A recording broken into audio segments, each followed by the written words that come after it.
ನೀವು ಒಂದು ಪದ್ಯವನ್ನು ಅವರು ಹೇಳ್ತಾ ಇದ್ರು, ಒಂದು ಪದ್ಯವನ್ನು ಹೇಗೆ ಹೇಳಬೇಕು ಎನ್ನುವುದು ನಾವು ಸುಮ್ಮನೆ ಹೇಳಲಿಕ್ಕೆ ಬರುವುದಿಲ್ಲ. ಆ ರಂಗದಲ್ಲಿ ಆ ಕಲಾವಿದ ಹೇಗೆ ಬೆಳೆಸ್ಕೊಂಡು ಹೋಗ್ತಾನೆ ಹೇಳಿದರೆ ಮೇಲಿಂದನೇ ಒಂದು ಪದ್ಯದ ಸೂಕ್ಷ್ಮವಾದ ಭಾವ ಲಯ ನಿರ್ಧಾರವಾಗಬೇಕು. ಆವಾಗ ಮಾತ್ರ ಅಲ್ಲಿ ಅದು ಎಷ್ಟು ಪರಿಣಾಮ ಆಗಬೇಕು ಅಷ್ಟು ಆಗ್ತದೆ. ಅವರು ಇನ್ನೊಂದು ವಿಶೇಷ ಅಂದರೆ ತೆಂಕು, ಬಡಗು ಮತ್ತು ಬಡಾ ಬಡಗು ಈ ಮೂರೂ ತಿಟ್ಟಿನ 3 ಜನರೇಷನ್ನ ಅಸಂಖ್ಯಾತ ಕಲಾವಿದರನ್ನು ಕುಣಿಸಿದ ಏಕೈಕ ಭಾವ. ಕಾಳಿಂಗನವರ ಶೈಲಿ ರೂಪುಗೊಂಡದ್ದು 3 ಭಾಗವತರ ಪ್ರಭಾವದಿಂದ. ಒಂದು ಅವರ ತಂದೆಯವರಾದ ರಾಮಚಂದ್ರ ನಾವಡರು, ಹೌದು. ಇನ್ನೊಂದು ಅವರ ಗುರು ನಾರಾಯಣಪ್ಪ ಉಪ್ಪೂರು, ಮತ್ತೊಂದು ಅವರ ಹಿರಿಯ ಸಮಕಾಲೀನರಾಗಿ ಅವರು ಜನಪ್ರಿಯ ಆಗುವ ಕಾಲಕ್ಕೆ ತುಂಬ ಪ್ರಭಾವಿಯಾಗಿದ್ದ ಕಡತೋಕ ಭಾಗವತ. ಅದು ಅವರ ಆತ್ಮಕಥನದಲ್ಲಿ ಬಂದಿದೆ. ಕಡತೋಕರ ಆತ್ಮಕಥನದಲ್ಲಿ ಕಡತೋಕರು ಹೇಳ್ಕೊಂಡದ್ದಲ್ಲ, ಕುರಿವಿಠ್ಠಲ ಶಾಸ್ತ್ರಿಗಳ ಆತ್ಮಕಥನದಲ್ಲಿ ಅವರು ಹೇಳ್ಕೊಂಡಿದ್ದಾರೆ. ಕರೆಕ್ಟ್. ಈಗೆಲ್ಲ ಅವರವರೇ ಹೇಳ್ಕೊಳ್ಳೋ ಕಾಲ ಈಗ. ಅದು ಅದರ ಪೂರ್ಣ ಸ್ವರೂಪ ಏನು ಹೇಳೋದು ಗೊತ್ತಾಯಿತು. ಇವತ್ತಿಗೂ ಕೂಡ ನಮ್ಮ ಜಿಲ್ಲೆಗೆ ಮೇಳ ಇಲ್ಲದೆ ಇರುವುದರಿಂದ ನಮ್ಮ ಉತ್ತರ ಕನ್ನಡ ತಿಟ್ಟಿಗೆ ತುಂಬ ಅನ್ಯಾಯ ಆಗಿದೆ ಮತ್ತು ಆಗ್ತಾ ಇದೆ. ಅದು ಪ್ರತ್ಯೇಕ ಒಂದು ಅಧ್ಯಯನಕ್ಕೆ ವಸ್ತು. ಆಕ್ಸಿಡೆಂಟ್ ಆದಮೇಲೆ ಯಾರೂ ಬರಲಿಲ್ಲ, ಎಲ್ಲೋ ಬೆರಳಕ್ಕೆಷ್ಟು ಜನ ಬಂದು ಸುಖ ದುಃಖ ವಿಚಾರಿಸಿದರು. ಆಗ ಧರ್ಮಸ್ಥಳದಲ್ಲಿ ವೀರೇಂದ್ರ ಹೆಗಡೆಯವರು ಅವರಿಗೆ 1 ತಿಂಗಳು ಆಸ್ಪತ್ರೆಯಲ್ಲಿರುವಂಥ ಎಲ್ಲ ಖರ್ಚನ್ನು ನೋಡಿಕೊಂಡ್ರು. ಅದರ ಜೊತೆಯಲ್ಲಿ ಧರ್ಮಸ್ಥಳದಿಂದ ಮೇಳದಲ್ಲಿ ಅವರ ಪರಿಚಾರಕರಿದ್ದವರನ್ನು ಉಳ್ಕೊಳ್ಳೋದಕ್ಕೆ ಬಿಟ್ಟರು.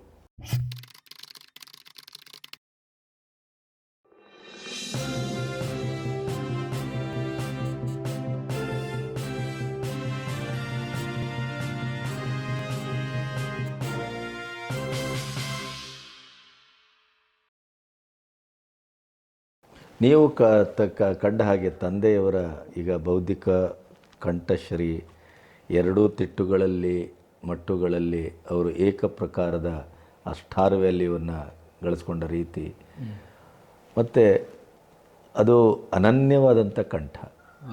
ಮಂಜು ಭಾಗವತರ ಕಂಠಕ್ಕೆ ಮತ್ತೆ ಪರ್ಯಾಯ ಧ್ವನಿಯನ್ನು ನಾವು ನೋಡಿಲ್ಲ. ನೀವು ಕಂಡ ಆ ದಿಕ್ಕಿನ ಅಪ್ಪ ಏನು?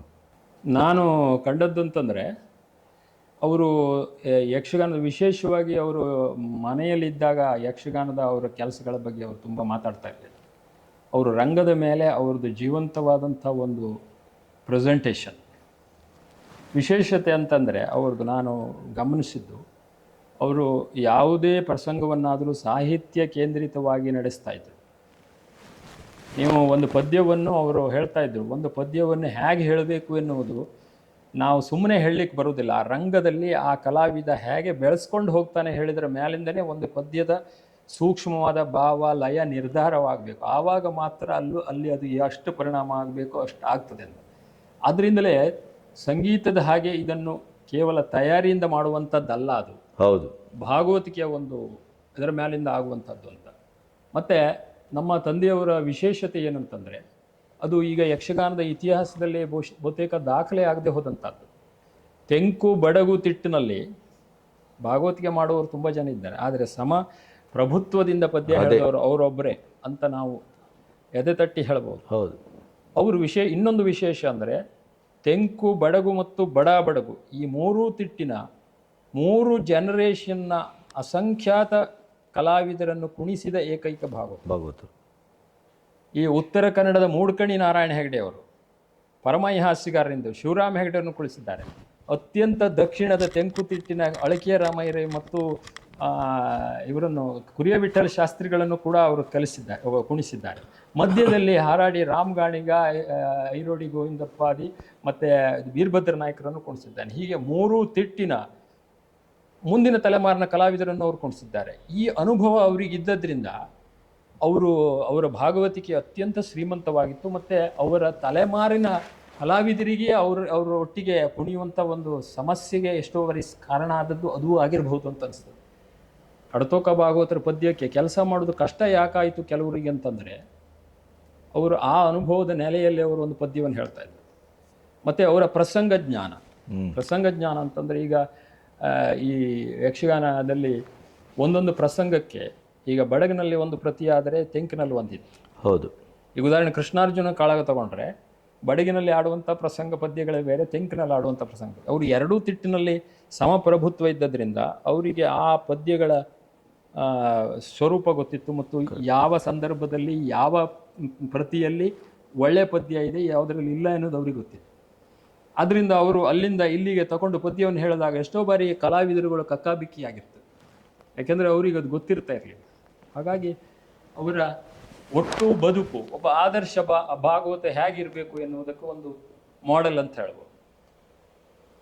ಕಾಳಿಂಗನವರು ತೀರ್ಕೊಂಡಂಥ ಸಂದರ್ಭದಲ್ಲಿ ಒಂದು ಕೆಲವೇ ದಿವಸಗಳಲ್ಲಿ ಪ್ರಭಾಕರ್ ಜೋಶಿಯವರು ಉದಯವಾಣಿಯಲ್ಲಿ ಒಂದು ಲೇಖನವನ್ನು ಬರೆದರು.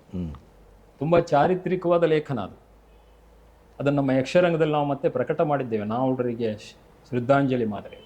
ಅದರಲ್ಲಿ ಜೋಶಿಯವರು ಹೇಳಿದ್ದಾರೆ, ಕಾಳಿಂಗನವರ ಶೈಲಿ ರೂಪುಗೊಂಡದ್ದು 3 ಭಾಗವತರ ಪ್ರಭಾವದಿಂದ. ಒಂದು ಅವರ ತಂದೆಯವರಾದ ರಾಮಚಂದ್ರನವರು, ಹೌದು, ಇನ್ನೊಂದು ಅವರ ಗುರು ನಾರಾಯಣಪ್ಪ ಉಪ್ಪೂರು, ಮತ್ತೊಂದು ಅವರ ಹಿರಿಯ ಸಮಕಾಲೀನರಾಗಿ ಅವರು ಜನಪ್ರಿಯ ಆಗುವ ಕಾಲಕ್ಕೆ ತುಂಬ ಪ್ರಭಾವಿಯಾಗಿದ್ದ ಕಡತೋಕ ಭಾಗವತ. ಅವರು ಕಡತೋಕ ಭಾಗವತರ ಹಾಗೆ ಅನುಕರಣೆ ಮಾಡ್ತಾ ಅನಂತರದಲ್ಲಿ ಅವರು ಸ್ವತಂತ್ರವಾದ ಶೈಲಿಯನ್ನು ಮಾಡ್ಕೊಂಡು ಅವರಿಗೆ ತುಂಬ ಗೌರವ ಇತ್ತು, ಯಾರಿಗೆ ಕಾಳಿಂಗನವರಿಗೆ. ಈ ವಿಷಯವು ಕೂಡ ಅನೇಕ ಸಂದರ್ಭಗಳಲ್ಲಿ ದಾಖಲೆ ಆಗಲಿಲ್ಲ ಅಂತ ಅನಿಸ್ತದೆ. ಕರೆಕ್ಟ್.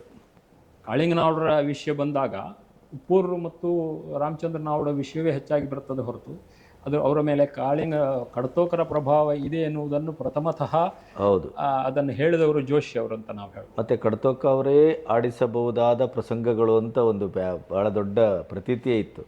ಹೌದು, ಪ್ರತೀತಿ ಇತ್ತು. ತೆಂಕುತಿಟ್ಟಿನಲ್ಲಿ ಗದಾಯುದ್ಧ ಅನೇಕ ಪ್ರಸಂಗಗಳು, ಬಡಗುತಿಟ್ಟಿನ ಅನೇಕ ಪ್ರಸಂಗಗಳನ್ನು ತೆಂಕಿನ ಒಟ್ಟಾರೆ ರಂಗನಡೆಯೇ ಅವರಿಂದ ಪ್ರಭಾವಿತ ಆಗಿದೆ. ತೆಂಕಿನ ಸಂಪ್ರದಾಯವಾದಿಗಳು ಅದನ್ನು ಕೆಲವು ಮಟ್ಟಿಗೆ ಒಪ್ಪದೇ ಇರಬಹುದು, ಆದರೆ ಈಗ ಗದಾಯುದ್ಧದಂಥ ಪ್ರಸಂಗ, ಸುಧನ್ವಾರ್ಜುನದಂಥ ಈ ನಮ್ಮಲ್ಲಿ ವಿಸ್ತಾರವಾಗಿ ಅಭಿನಯಿಸುವಂಥ ಪದ್ಯಗಳನ್ನೆಲ್ಲ ಅಲ್ಲಿ ವೀರರಸದಲ್ಲಿ ಹೇಳುವಂಥ ಒಂದು ಪದ್ಧತಿ ಮೊದಲಿತ್ತಂತೆ. ಅದನ್ನು ವಿಸ್ತಾರವಾಗಿ ಅಭಿನಯಿಸಿ ಗೋವಿಂದ ಭಟ್ರಂಥವರನ್ನು ತುಂಬ ದುಡಿಸಿಕೊಂಡವರು ಕಡಿಸ್ಕೊಳ್ಳೋದು. ಹಾಗಾಗಿ ಗೋವಿಂದ ಭಟ್ರಂಥ ಒಬ್ಬ ವೇಷಧಾರಿ, ಒಬ್ಬ ದಶಾವತಾರಿಯಾಗಿ ಅವರ ಅಭಿನಯ ಕಲೆ ಪೂರ್ಣವಾಗಿ ಅನಾವರಣಗೊಳ್ಳುವಲ್ಲಿ ಕಡತೋಕರ ಪ್ರಭಾವ ತುಂಬ ಇದೆ. ಅದನ್ನು ಅವರು ಅವರ ಆತ್ಮಕಥನದಲ್ಲಿ ಹೇಳಿದ್ದಾರೆ ಕೂಡ. ಹಾಗಾಗಿ ಈಗ ಅವರು ತೆಂಕುತಿಟ್ಟಿಗೆ ಹೋದಂಥ ಸಂದರ್ಭದಲ್ಲಿ ಕುರಿಯ ವಿಠ್ಠಲ ಶಾಸ್ತ್ರಿಗಳು ಆ ಕಾಲದ ಅಗ್ರಮಾನ್ಯ ಒಂದೇ ವರ್ಷ ಸಿಕ್ಕಿದ್ದಂತೆ. ಅವರು ಹೇಳಿದ, ನನಗೊಂದು 10 ವರ್ಷ ಮೊದಲು ನೀನು ನನಗೆ ಸಿಕ್ಕಕ್ಕಾಯಿತು ಅಂತ. ಅಂದರೆ ವಿಠ್ಠಲ ಶಾಸ್ತ್ರಿಗಳಂತವರು ಹೀಗೆ ಹೇಳುವುದುಂಟಲ್ಲ, ಇದು ತುಂಬ ದೊಡ್ಡ ಪ್ರಶಸ್ತಿ. ಹೌದಪ್ಪ, ಪ್ರಶಸ್ತಿ. ಅದು ಅವರ ಆತ್ಮಕಥನದಲ್ಲಿ ಬಂದಿದೆ. ಕಡತೋಕರ ಆತ್ಮಕಥನದಲ್ಲಿ ಕಡತೋಕರು ಹೇಳ್ಕೊಂಡದ್ದಲ್ಲ, ಕುರಿಯ ವಿಠ್ಠಲ ಶಾಸ್ತ್ರಿಗಳ ಆತ್ಮಕಥನದಲ್ಲಿ ಅವ್ರು ಹೇಳ್ಕೊಂಡಿದ್ದಾರೆ. ಕರೆಕ್ಟ್. ಈಗೆಲ್ಲ ಅವರವರೇ ಹೇಳ್ಕೊಳ್ಳೋ ಕಾಲ ಈಗ. ಅದು ಬೇರೆ. ಹೌದು. ಅದು ಆ ವಿಶೇಷತೆ, ಅವರ ಕುರಿತು ಅಧ್ಯಯನಗಳು, ಲೇಖನ ಸಾಕಷ್ಟು ಪ್ರಮಾಣದಲ್ಲಿ ಬರಲಿಲ್ಲ ಅಂತ ಅನಿಸ್ತದೆ. ಅವರ ಯಕ್ಷವನ ವಿಹಾರ ಎನ್ನುವ ಒಂದು ಗ್ರಂಥವನ್ನು, ಅವರ ಆತ್ಮಕಥನವನ್ನು ನಿರೂಪಣೆ ಮಾಡುವಂಥ ಭಾಗ್ಯ ನನಗೆ ಬಂತು. ಅದರಲ್ಲಿ ನಾನು ಅವರ ಸಾಧನೆಗಳನ್ನು ಸಾಕಷ್ಟು ದಾಖಲೀಕರಣ ಮಾಡಿದ್ದೇನೆ. ಆ ಸಂದರ್ಭದಲ್ಲಿ ಅನೇಕ ಜನ ಕಲಾವಿದರ ಘಟನೆಗಳು ಅದರಲ್ಲಿ ಬಂದಿದೆ. ಅದರಲ್ಲೂ ಅವರು ಹೇಳಿದ್ದಾರೆ, ಇದನ್ನು ಇನ್ನೊಬ್ಬರನ್ನು ತೇಜೋವಧೆ ಮಾಡುವಂಥ ಘಟನೆಗಳು ಬೇಡ ಅಂತ ಅವರು ನಮಗೆ ಇನ್ಸ್ಟ್ರಕ್ಷನ್ ಕೊಟ್ಟ ಪ್ರಕಾರವಾಗಿ ನಾನು ಅದನ್ನು ನಿರೂಪಣೆ ಮಾಡಿದ್ದೇನೆ. ಅವರ ಸಾಧನೆಗಳು ಅದರಲ್ಲಿ ಸಾಕಷ್ಟು ಬಂದಿದೆ ಅಂತ ನಾನು ಭಾವಿಸ್ತೇನೆ. ಈಗ ಕಡತೋಕ ಮಂಜುನಾಥ ಭಾಗವತರ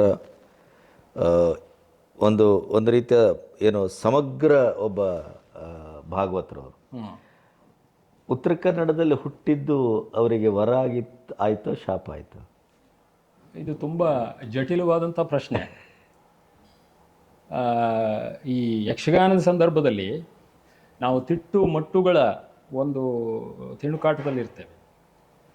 ಯಕ್ಷಗಾನವನ್ನು ನಾವು ವಿಶಾಲ ಅರ್ಥದಲ್ಲಿಯೂ ನಾವು ಅದನ್ನು ಸ್ವೀಕಾರ ಮಾಡ್ಬೋದು, ಇನ್ನೊಂದು ಅರ್ಥದಲ್ಲಿ ನಷ್ಟ ಆಯಿತು ಎನ್ನುವುದನ್ನು ನಾವು ಹೇಳಿ, ಇದು ಎರಡೂ ದೃಷ್ಟಿಯಿಂದ ಒಂದು ಕಡೆಗಾದಂಥ ನಷ್ಟ ಇನ್ನೊಂದು ಕಡೆಗಾದಂಥ ಲಾಭವೂ ಆಗ್ತದೆ. ಈಗ ನಮ್ಮ ತಂದೆಯವರು ಕಡತೋಕ ಭಾಗವತರು ಮುಲ್ಕಿ ಮೇಳಕ್ಕೆ ಸೇರಿದ ಸಂದರ್ಭ ಹೇಳುವುದಾದರೆ, ಅವರು ಕರ್ಕಿ ಮೇಳದಲ್ಲಿ ಆವಾಗ ಕರ್ಕಿಯ ಪರಮಹಾಸಿಗಾರರ ಪಟ್ಟ ಶಿಷ್ಯರಾಗಿ ಸಭಾಯಿತ ಮಟ್ಟಿನ ಒಬ್ಬ ಸಮರ್ಥ ಭಾಗವತರಾಗಿದ್ದಂಥ ಕಾಲ ಅದು.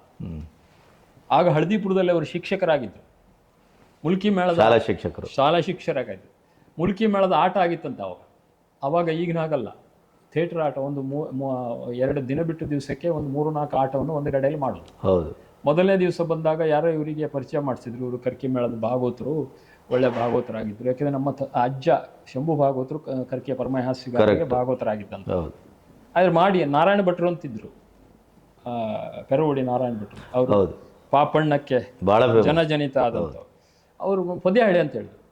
ನಾನು ಇವತ್ತು ನೋಡ್ಕೊಂಡು ಹೋಗ್ತೇನೆ, ನಾಳೆಗೆ ಪದ್ಯ ಹೇಳ್ತೇನೆ ಅಂತ ಆ ಪದ್ಯವನ್ನೆಲ್ಲ ನೋಡಿಕೊಂಡು ಮರುದಿವಸ ಪದ್ಯ ಹೇಳಿದ್ರು. ಪದ್ಯ ಹೇಳಿದಾಗ ಅದು ಎಷ್ಟು ಒಂದು ಸಮೋಹಿನಿ ಉಂಟು ಮಾಡ್ತು ಅಂದರೆ, ನೀವು ನಮ್ಮ ಮೇಳಕ್ಕೆ ಬರಬೇಕು ಅಂತಂದು ಅವ್ರು ಮೇಳಕ್ಕೆ ಹೋದರು. ಆಗ ಮಜಿ ತಿಮ್ಮಣ್ಣ ಭಟ್ರು ಹೇಳುವಂಥ ಅವರ ಮೇಳದ ಭಾಗವತರು ಮೇಳವನ್ನೇ ಬಿಟ್ರಂತೆ. ಅಯ್ಯೋ, ಅಂದರೆ ಅಷ್ಟು ಅವರು ಫೇಮಸ್ ಆದರು. ಆದರೆ ಅವ್ರಿಗೆ ತೆಂಕುತಿಟ್ಟು ಗೊತ್ತಿರಲಿಲ್ವಲ್ಲ, ತೆಂಕುತಿಟ್ಟು ಗೊತ್ತಿರಲಿಲ್ಲ. ಹಾಗಾದರೆ ಏನು ಮಾಡಬೇಕು? ಮಳೆಗಾಲದಲ್ಲಿ ಅವರಿಗೆ ತೆಂಕುತಿಟ್ಟು ಕಲಿಸಬೇಕು ತಮ್ಮಲ್ಲಿಯ ಗುರುಗಳಿಂದ ಅಂತ ನಾರಾಯಣ ಭಟ್ರು ವ್ಯವಸ್ಥೆ ಮಾಡಿದರು. ಮಾಂಬಾಡಿ ನಾರಾಯಣ ಭಾಗವತರು ಹೇಳುವವರು ಆ ಕಾಲದಲ್ಲಿ ದೊಡ್ಡ ಭಾಗವತರು, ದೊಡ್ಡ ಗುರುಗಳು, ದೊಡ್ಡವರು. ಅವರು ಹತ್ರ ನಮ್ಮ ತಂದೆಯವರನ್ನು ಕಳಿಸಿದ್ರು. ಅವರು ಒಂದು ವಾರ ಅವರು ನಾರಾಯಣ ಭಟ್ರ ಮನೆಯಲ್ಲಿ ಉಳಿಸ್ಕೊಂಡು ನಮ್ಮ ತಂದೆಯವರು ಅಲ್ಲಿಗೆ ಕಲಿಯೋದಕ್ಕೆ ಹೋದರು. ಅವರು ನಿಮಗೆ ಯಾವ ಪದ್ಯ ನೀವು ಅವರು ನಮ್ಮ ಉತ್ತರ ಕನ್ನಡದ ತಿಟ್ಟಿನಲ್ಲಿ ಸಭಾಹಿತ ಮಟ್ಟಿನಲ್ಲಿ ಪದ್ಯಗಳನ್ನು ಹೇಳಿದರು. ಆಗ ಅವರು ಹೇಳಿದ್ರಂತೆ, ನಮ್ಮ ತಂದೆಯವರ ಆತ್ಮಕಥನದಲ್ಲಿ ಬಂದಿದೆ, ಇದು ಉತ್ತರ ಕನ್ನಡದ ಸಭಾಹಿತ ಮಟ್ಟಿನ ಒಟ್ಟು ಪದ್ಧತಿ ಮತ್ತು ನಮ್ಮ ತೆಂಕಿನ ಪದ್ಧತಿ ಎರಡೂ ಒಂದೇ ಉಂಟು, ವ್ಯತ್ಯಾಸ ಇಲ್ಲ. ನಾನು ನಡುತಿಟ್ಟಿಂದ ನೋಡಿದ್ದೇನೆ, ನಡುತಿಟ್ಟಿಂದ ಸ್ವಲ್ಪ ಬೇರೆ ಉಂಟು. ನೀವು ಹೇಳುವುದೆಲ್ಲ ಸರಿ ಉಂಟು, ಮತ್ತು ಪ್ರಸಂಗ ಜ್ಞಾನ ಎಲ್ಲ ಮಾಡಿಕೊಳ್ಳಿ. ನಿಮಗೆ ಈಗ 1 ವಾರದಲ್ಲಿ ನಿಮಗೆ ಇದೆಲ್ಲ ಬಂದಿದೆ, ಏನು ತೊಂದರೆ ಇಲ್ಲ, ನೀವು ರಂಗದಲ್ಲಿ ಹೋಗಿ ಮುಂದುವರಿಕೆ ಅಂತ ಆಶೀರ್ವಾದ ಮಾಡಿ ಕಳಿಸಿದ್ರು. ಆನಂತರ ಅವ್ರು ಹಿಂದೆ ತಿರುಗಿ ನೋಡಲಿಲ್ಲ ಯಾರು ಕಡ್ತೋಕರು. ಆಮೇಲೆ ಧರ್ಮಸ್ಥಳ ಮೇಳಕ್ಕೆ ಸೇರಿದ್ರು. ಧರ್ಮಸ್ಥಳ ಮೇಳದಲ್ಲಿ ಅವರು ಪ್ರಖ್ಯಾತರಾದರು.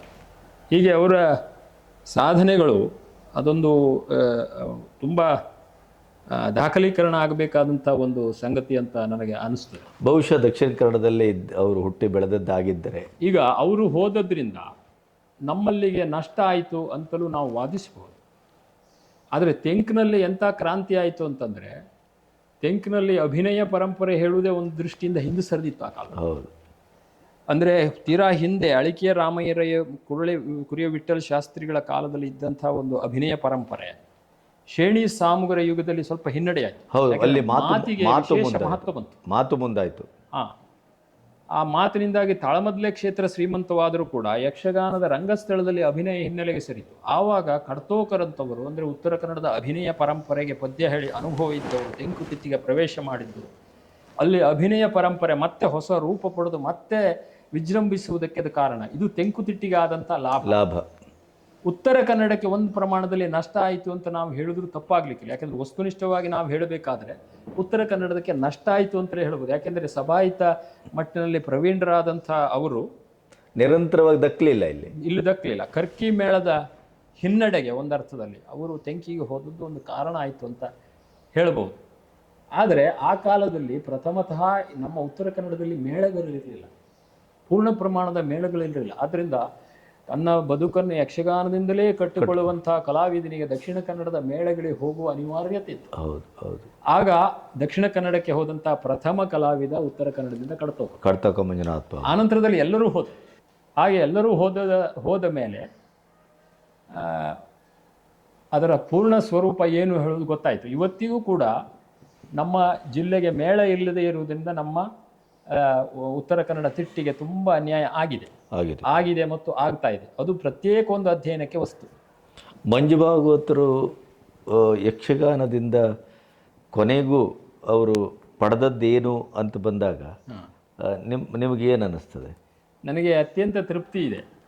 ಅವರು ಕೂಡ ಅದರಿಂದ ತೃಪ್ತರಾಗಿದ್ದರು. 40 ವರ್ಷ 4 ದಶಕಗಳ ಪರ್ಯಂತ ಹೆಚ್ಚು ಕಡಿಮೆ ಧರ್ಮಸ್ಥಳ ಮೇಳದಲ್ಲಿ ಅವರು ಭಾಗವತರಾಗಿ ಇದ್ದರು. ಇದು ಕೂಡ ಒಂದು ಇತಿಹಾಸ. ಧರ್ಮಸ್ಥಳ ಮೇಳವನ್ನು ಬಿಡಲಾರದಷ್ಟು ಹೌದು, ತುಂಬಾ ಬಿಟ್ಟಂತ ಸಂದರ್ಭದಲ್ಲಿ ಒಂದು ಗಲಾಟೆಯೂ ಆಯಿತು ಅಲ್ಲಿ. ಅದು ಬೇರೆ. ಆದರೆ ಅವರು ಆ ಧರ್ಮಸ್ಥಳ ಮೇಳದಿಂದ ಅವರು ಪಡೆದದ್ದು, ಈಗ ನೋಡಿ, ಉತ್ತರ ಕನ್ನಡದಲ್ಲಿ ಮೇಳ ಇರಲಿಲ್ಲ ಆವಾಗ. ನೀವು ಉಳಿದ ಭಾಗವತರುಗಳ ಸ್ಥಿತಿಯನ್ನೇ ನೋಡಿ. ಬಹುಶಃ ನಮ್ಮ ತಂದೆಯವರು ಆ ಕಾಲದಲ್ಲಿ ಸಾಲಿಗ್ರಾಮ ಬಡಗತಿಟ್ಟಿನ ಮೇಳಕ್ಕೆ ಹೋಗಿದ್ರೆ ಮುಂದೆ 90-80 ನಂತರ ಬಹುತೇಕ ಅತಂತ್ರ ಆಗ್ತಿದ್ರು. ಹೌದು. ಯಾಕೆಂದರೆ ಇಲ್ಲಿ ಕೆಲಸ ಇರ್ತಿರ್ಲಿಲ್ಲ. ಇಲ್ಲಿ ಕೆಲಸ ಇರ್ತಿದೆ. ಕೆರಮನ ಮೇಳಕ್ಕೆ ನೆಬ್ಬೂರರಿದ್ದರು, ಹೌದು, ಕಾಳಿಂಗನವ್ರು ಅಲ್ಲಿದ್ದರು, ಸಾಲಿಗ್ರಾಮ ಮೇಳಕ್ಕೆ ಬಿದ್ದರು, ದಾರೇಶ್ವರರು ಇಲ್ಲಿದ್ದರು. ಇಲ್ಲಿದ್ದರೆ ಅವರಿಗೆ ಸ್ಥಾನ, ಕರ್ಕಿ ಮೇಳದವರು ಆಗಾಗಲೇ ಪ್ರದರ್ಶನ ಹೆಚ್ಚು ಕಡಿಮೆ ಆಗ್ತಾ ಬಂದಿತ್ತು. ಕಡಿಮೆ ಆಗಿತ್ತು. ಅವರ ಪ್ರತಿಭೆ ವೇಸ್ಟ್ ಆಗ್ತಿತ್ತು ಇಲ್ಲಿ. ಈ ದೃಷ್ಟಿಯಿಂದ ಅವರಿಗೆ ತೆಂಕಿನಲ್ಲಿ ಹೋದದ್ರಿಂದ ಅವರಿಗೆ ಬದುಕಿಗೆ ಆರ್ಥಿಕ ಭದ್ರತೆ ಒದಗಿ ಬಂತು. ಅದು ಧರ್ಮಸ್ಥಳ ಮೇಳದಲ್ಲಿ ಅವರಿಗೆ ಆರ್ಥಿಕ ಭದ್ರತೆ ಹೆಚ್ಚು ಒದಗಿತ್ತು ಹೇಳೋದಕ್ಕೆ ಆಧಾರ ಉಂಟು. ಅವರು ನಂತರ ನಿವೃತ್ತರಾದ ಮೇಲೆ ಅವರಿಗೆ ಇದು ಏನು ಪ್ರಾವಿಡೆಂಟ್ ಫಂಡನ್ನು ಕೂಡ ಧರ್ಮಸ್ಥಳದ ಮೇಳದಲ್ಲಿ ಮಾಡಿದ್ದಾರೆ. ಅದು ಬೇರೆ ಮೇಳಗಳಲ್ಲಿ ಎಲ್ಲಿಲ್ಲ. ಅದು ನಮ್ಮ ತಂದೆಯವರು ಸಿಕ್ಕಿತ್ತು. ಹಾಗಾಗಿ ಅವರಿಗೆ ಮತ್ತೆ ಅವರಿಗೆ ಆಕ್ಸಿಡೆಂಟ್ ಆದಂಥ ಸಂದರ್ಭದಲ್ಲಿ ನಮಗೆ ಅದು ತುಂಬ ನಮಗೆ ಅನುಭವಕ್ಕೆ ಬಂದಂಥದ್ದು. ಅವರಿಗೆ ಆಕ್ಸಿಡೆಂಟ್ ಆಗುವಲ್ಲಿವರೆಗೆ ಅಭಿಮಾನಿಗಳ ಬಳಗ ಹೇಗಿರ್ತಿತ್ತು ಅಂದರೆ, ಮುಂದೆ ನೀವು ನೋಡಿರ್ಬೋದು, ಮುಂದೆ 10 ಜನ ಹಿಂದೆ 10 ಜನ ಇರ್ತಿತ್ತು. ಆಕ್ಸಿಡೆಂಟ್ ಆದಮೇಲೆ ಯಾರೂ ಬರಲಿಲ್ಲ. ಎಲ್ಲೋ ಬೆರಳಕ್ಕೆಷ್ಟು ಜನ ಬಂದು ಸುಖ ದುಃಖ ವಿಚಾರಿಸಿದರು. ಆಗ ಧರ್ಮಸ್ಥಳದಲ್ಲಿ ವೀರೇಂದ್ರ ಹೆಗಡೆಯವರು ಅವರಿಗೆ 1 ತಿಂಗಳು ಆಸ್ಪತ್ರೆಯಲ್ಲಿರುವಂಥ ಎಲ್ಲ ಖರ್ಚನ್ನು ನೋಡಿಕೊಂಡ್ರು. ಅದರ ಜೊತೆಯಲ್ಲಿ ಧರ್ಮಸ್ಥಳದಿಂದ ಮೇಳದಲ್ಲಿ ಅವರ ಪರಿಚಾರಕರಿದ್ದವರನ್ನು ಉಳ್ಕೊಳ್ಳೋದಕ್ಕೆ ಬಿಟ್ಟರು. ಆ ಒಂದು ಯಾರು ಮಾಡೋದಿಲ್ಲ ಆಶ್ರಯ ಬೇರೆ ಯಾವ ಮೇಳದ ಯಜಮಾನಿನಿಂದಲೂ ಸಿಗ್ತಾ ಇರಲಿಲ್ಲ ಅಂತ ನಾನು ತುಂಬ ಆತ್ಮವಿಶ್ವಾಸದಿಂದ ಹೇಳಬಲ್ಲೆ. ಅದು ಸಾಧ್ಯವಾದದ್ದು ಅವರು ಧರ್ಮಸ್ಥಳ. ಆದ್ದರಿಂದ ಯಕ್ಷಗಾನದಿಂದ ಅವರಿಗೆ ಸಿಕ್ಕಿದ್ದು ಹೆಚ್ಚು ಅಂತ ಅವ್ರು ಹೇಳ್ತಾ ಇದ್ರು, ನಾನಲ್ಲ. ಆರ್ಥಿಕ ದೃಷ್ಟಿಯಿಂದ, ಇನ್ನು ಮನ್ನಣೆಯ ದೃಷ್ಟಿಯಿಂದಲೂ ಅವರಿಗೆ ಅನೇಕ ಪಾರ್ಥಿಸುಬ್ಬದಂಥ ಉನ್ನತ ರಾಜ್ಯ ಪ್ರಶಸ್ತಿ ಬಂದಿದೆ ಅಲ್ವಾ? ರಾಜ್ಯ ಪ್ರಶಸ್ತಿ ಬಂದಿದೆ. ತೆಂಕುತಿಟ್ಟಿನ ದೊಡ್ಡ ಪ್ರಶಸ್ತಿಗಳನ್ನು, ಯಕ್ಷಮಂಗಳ ಪ್ರಶಸ್ತಿ ಬಂದಿದೆ, ಪಾರ್ಥಿಸುಬ್ಬ ಅಕಾಡೆಮಿಯ ಅತ್ಯುನ್ನತ ಪಾರ್ಥಿಸುಬ್ಬ ಪ್ರಶಸ್ತಿ ಬಂದಿದೆ. ಅನೇಕ ಸಂಘ ಸಂಸ್ಥೆಗಳು ಪ್ರತಿಷ್ಠಿತ ಪ್ರಶಸ್ತಿಗಳನ್ನು ಅವರಿಗಿತ್ತು ಗೌರವಿಸಿದ್ದಾರೆ. ಈ ದೃಷ್ಟಿಯಿಂದ ಅವರಿಗೆ ಮಾನ ಮನ್ನಣೆ ಏನೂ ಕಡಿಮೆ ಸಿಗಲಿಲ್ಲ ಅಂತಂತಾರೆ. ಅವರು ವಿಶೇಷವಾದ ಪ್ರಶಸ್ತಿಗಳು ಅವರ ಕೊನೆಯ ದಿನಗಳು ಸಿಗದೇ ಇರುವುದಕ್ಕೆ ಅವರು ಅನಾರೋಗ್ಯದಿಂದ ಒಂದು ಅರ್ಥದಲ್ಲಿ ಮೂಲೆಗುಂಪಾಗಿರೋದು ಒಂದು ಕಾರಣ ಆಗಿದೆ ಅಂತ ನಾವು ಕೇಳಬಹುದು. ಅದರಿಂದ ಅವರಿಗೆ ಯಕ್ಷಗಾನದಿಂದ ಅವರಿಗೆ ಸಾಕಷ್ಟು ಗೌರವ ಮನ್ನಣೆ ಜನ ಅವರಿಗೆ ಕೊಟ್ಟಿದ್ದಾರೆ ಅಂತಲೇ ನಾನು ಹೇಳ್ತೇನೆ. ಈಗ ನಿಮ್ಮ ಅನುಭವದಲ್ಲಿ ಮಂಜುಭಾಗವತರು ಮತ್ತು ಹಿಮ್ಮೇಳ ಮುಮ್ಮೇಳದ ಆ ಸಾತ್ ಇದೆಯಲ್ಲ, ಕೆಲವು ನೆನಪು ಮಾಡ್ಕೋಬೋದಾ? ಮಾಡ್ಕೊಳ್ಬೋದು. ತೆಂಕಿನಲ್ಲಿ ಮತ್ತು ಬಡಗಿನಲ್ಲಿ ಬೇಕಾದರೆ ಹೆಚ್ಚು ಬಡಗನ್ನೇ ತರಲೂಬಹುದೇನೋ. ಬಡಗಿಗಿಂತಲೂ ತಾಳಮದ್ದಲೆ ಕ್ಷೇತ್ರಕ್ಕೆ ಪದ್ಯ ಹೇಳೋದೊಂದು ಭಿನ್ನ ರೂಪ ಉಂಟು ಹೇಳೋದು ಪ್ರಥಮ ತೋರಿಸಿದವರು ಕಡ್ತೋಕ್ರು ಅಂತ ಹೇಳ್ಬೋದು. ಮೊದಲೇ ಹೇಗಿತ್ತು ಅಂದರೆ ತಾಳಮದ್ದಲೆ ಎಲ್ಲೂ ಆಟದಲ್ಲಿ ಹೇಳ್ದಂಗೆ ಪದ್ಯವನ್ನು ಹೇಳ್ತಾರೆ. ಆದರೆ ನಮ್ಮ ತಂದೆಯವರು ಅದನ್ನು ಈಗ ಆಟದಲ್ಲಿ ಒಬ್ಬ ಕುಣಿಯವನಿರ್ತಾನೆ. ಹೌದು, ಒಂದು ಒಳ್ಳೆ ಪದ್ಯ ಇರ್ತದೆ, ರಚನೆಯ ದೃಷ್ಟಿಯಿಂದ ಸಾಹಿತ್ಯ ದೃಷ್ಟಿಯಿಂದ ಒಂದು ಒಳ್ಳೆ ಪದ್ಯ ಇರ್ತದೆ. ಆದರೆ ಆಟದಲ್ಲಿ ಅದನ್ನು ವಿಸ್ತಾರ ಮಾಡುವುದಕ್ಕಾಗಲಿ ಕುಣಿಯುವುದಕ್ಕಾಗಲಿ ಸಾಧ್ಯವಾಗುತ್ತಿಲ್ಲ, ಅವಕಾಶ ಇಲ್ಲ. ಅಲ್ಲಿ ತಾಳಮದ್ದಲೆಯಲ್ಲಿ ಹಾಗಲ್ಲ. ಅದನ್ನು ವಿಸ್ತಾರವಾಗಿ ಹಾಡುವುದಕ್ಕೆ ಅವಕಾಶವಿರುತ್ತದೆ, ಅದನ್ನು ಕೇಳುವ ವ್ಯವಧಾನವು ಪ್ರೇಕ್ಷಕರಿಗೆ ಇರ್ತದೆ. ಹಾಗೆ ವಿಸ್ತಾರ ಮಾಡೋದ್ರಿಂದ ಕಲಾವಿದರಿಗೆ ತೊಂದರೆ ಆಗುದಿಲ್ಲ. ಅಂತ ಅನೇಕ ಪದ್ಯಗಳನ್ನು ಅವರು ಜನಪ್ರಿಯಗೊಳಿಸಿದರು. ಉದಾಹರಣೆಗೆ ಕರ್ಣಪರ್ವದಲ್ಲಿ ಪೂತು ಮಜರೆಯ ಕರ್ಣ ಸುಭಟ ಖ್ಯಾತ ನೀನ ಹೇಲೇಸು ಕೌರವ ಪ್ರೀತಿ, ಅದನ್ನು ವಾಸ್ತವವಾಗಿ ಇದರಲ್ಲಿ ಆಟದಲ್ಲಿ ಅದನ್ನು 2 ನಿಮಿಷದಲ್ಲಿ ಹೇಳಿ ಮುಗಿಸಿಬಿಡ್ತಾರೆ. ಅಲ್ಲಿ ವಿಸ್ತಾರ ಮಾಡಲಿಕ್ಕೆ ಆಗುದಿಲ್ಲ. ಆದರೆ ಅರೆಂಗಡಿಯಲ್ಲಿ 78ರಲ್ಲಿ ಆದಂಥ ಒಂದು ದಾಖಲೆ ಉಂಟು, ಅದು ಆಡಿಯೋ ಉಂಟು. ದುರ್ಗಪ್ಪ ಗುಡಿಗಾರರ ಮದ್ಲೆಯಲ್ಲಿ 20 ನಿಮಿಷ ಆ ಪದ್ಯವನ್ನು ಹೇಳಿದ್ದಾರೆ. 20 ನಿಮಿಷ ವಿಸ್ತಾರವಾಗಿ ಆ ಪದ್ಯವನ್ನು ಅವ್ರು ಹೇಳಿದ್ದಾರೆ. ಅದು ನಾನು ಅವ್ರ ಹತ್ರ ಕೇಳಿದೆ, ಇದೇ ಈ ನಮ್ಮ ನಡುವಿನ ಸಂಭಾಷಣೆಯಲ್ಲಿ, ಈ ಪದ್ಯವನ್ನು ಯಾಕೆ ನೀವು ವಿಸ್ತಾರ ಇಷ್ಟು ಮಾಡಿದೆ, ಸುಮ್ಮನೆ ಚಪ್ಪಾಳೆಗಾಗಿ ಮಾಡಿದ್ಯೋ ಅಂತ ಕೇಳಿದೆ ನಾನು. ಅಲ್ಲಿ ನಿಮಗೆ ಬೇರೆ ಪದ್ಯ ಸಿಗಲಿಲ್ಲ ಅಂತ. ಅವರು ಪುರಾಣ ಜ್ಞಾನ, ಮಹಾಭಾರತದ ಜ್ಞಾನ ಅವರಿಗೆ ಎಷ್ಟು ಇತ್ತು ಹೇಳುವುದನ್ನು ಅದಕ್ಕೆ ಅವರು ಕೊಟ್ಟಂಥ ವಿಶ್ಲೇಷಣೆಯಲ್ಲಿ ನಮಗೆ ಗೊತ್ತಾಗ್ತದೆ. ಪೂತು ಮಜರೆ ಕರ್ಣ ಸುಭಟ ಖ್ಯಾತ ನೀನ ಹೇಲೇಸು ಕೌರವ ಪ್ರೀತಿಯಲ್ಲಿ ಸಾಕಿದಕ್ಕೆ ಫಲಿಸಿತು ಬಾಪು ಬಲದೆ. ಕರ್ಣ ಆ ಒಂದು ರಥವನ್ನು ಹಿಂದೆ ಹಾರಿದಾಗ ಕೃಷ್ಣ ಮಾಡುವಂಥ ಪ್ರಶಂಸೆ ಉಂಟಲ್ಲ, ಅದು ಹೃತ್ಪೂರ್ವಕವಾಗಿ ಬರುವಂಥದ್ದು. ಅವನಿಗಲ್ಲಿ ಅವನು ಪ್ರಶಂಸೆ ಮಾಡುವಂಥ ಯಾವ ಅಗತ್ಯವಿಲ್ಲ. ಬೇರೆ ಬೇರೆ ಸಂದರ್ಭಗಳಲ್ಲಿ ಈಗ ಶಲ್ಯನನ್ನು ಪ್ರಶಂಸಿಸುವಾಗ ಅವ ಉದ್ದೇಶ ಇಟ್ಕೊಂಡು ಮಾಡ್ತಾನೆ, ಯುದ್ಧ ತಂತ್ರ. ಆದರೆ ಇಲ್ಲಿ ಅವನಿಗೆ ಒಮ್ಮೆಲೇ ಬರ್ತದೆ ಅವನ ಉದ್ಗಾರ, ಸ್ಪಾಂಟೇನಿಯಸ್. ಅದು ಅಂದರೆ ಕೌರವ ನಿನ್ನನ್ನು ಸಾಕಿದ್ದಕ್ಕೆ ಸಾರ್ಥಕ ಆಯಿತು. ಅಲ್ಲಿಗೆ ಕರ್ಣನ ಬದುಕು ಕೂಡ ಸಾರ್ಥಕವಾದಂಥ ಒಂದು ಕ್ಷಣ ಆದ್ದರಿಂದ ಅದಕ್ಕೆ ಮಹತ್ವ ಉಂಟು. ಅದನ್ನು ವಿಸ್ತಾರ ಮಾಡಿದ್ದಕ್ಕೆ ಯೋಗ್ಯ ಸಮರ್ಥನೆ ಉಂಟು ಅಂತ ನೋಡಿ. ಇದು ಸಾಹಿತ್ಯ ಪ್ರಜ್ಞೆ ಅಂದ್ರೆ ಇದು. ಅಂದರೆ ಭಾಗವತನಿಗೆ ಬರೇ ರಾಗ ಗೊತ್ತಿದ್ರಾಗಲಿಲ್ಲ, ಒಂದು ಪದ್ಯದ ಯೋಗ್ಯತೆ ಏನು, ಅದರ ಮಹತ್ವ ಏನು ಎನ್ನುವುದನ್ನು ಸಾಹಿತ್ಯ ದೃಷ್ಟಿಯಿಂದ ನೋಡಿದೆ. ಆ ಮಟ್ಟಿನ ದೃಷ್ಟಿಯಿಂದ ಏನಿಲ್ಲ, ಸೌರಾಷ್ಟ್ರ ತ್ರಿವಿಡೆ ಗೊತ್ತಾಯ್ತು, ಸರಳವಾಗಿ ಹಾಡುವಂಥದ್ದು. ಆದರೆ ಭಾಗವತನ ಆ ಸೃಜನಶೀಲತೆ ಅದರಲ್ಲಿ ಒಂದು ವಿಶೇಷತೆಯನ್ನು ಕಾಣ್ತದೆ. ಇದು ಅವರು ಅನೇಕ ಸಂದರ್ಭಗಳಲ್ಲಿ ಅವರು ಮಾಡ್ತಾ ಇದ್ರು. ಈಗ ತುಂಬ ಪಾಪ್ಯುಲರ್ ಎನೆಕ್ಡಾಟ್ಗಳು ಅವ್ರ ಬಗ್ಗಿದೆ. ಶೇಣಿಗೋಪಾಲ್ ಕೃಷ್ಣ ಭಟ್ರು ಗದಾಯುದ್ಧದ ಪ್ರಸಂಗದಲ್ಲಿ ಅವರು ಸಂಧಾನ ಪ್ರಸಂಗದಲ್ಲಿ ಅವರು ಅರ್ಥ ಹೇಳ್ತಾ ಇರುವ ದೃಪದ ಸುತೆಯರ ಮತವು ಬೇರಾಯಿತು ಎನ್ನುವಂಥ ಒಂದು ಪದ್ಯ ಬರ್ತದೆ. ದೃಪದ ಸುತೆಯರ ಮತವು ಪವನಜ ದೃಪದ ಸುತೆಯರ ಮತವು ಬೇರಾಯಿತು ಅಂತ ಸಂಧಾನದಲ್ಲಿ. ಅವ ಶೋಣಿಪತಿ ಕೇಳಿ ಭೀಮ ನಿಂತನಲ್ಲ ನರೇಶ್ವರಗೆಂದ ನಗುತ್ತಲಿ, ಇದೇನು ಪವನಜ ದೃಪದ ಸುತೆಯರ ಮತವು ಬೇರಾಯಿತು ಅಂತ ಒಬ್ಬರ ಅಭಿಪ್ರಾಯ ಬೇರಾಯಿತು.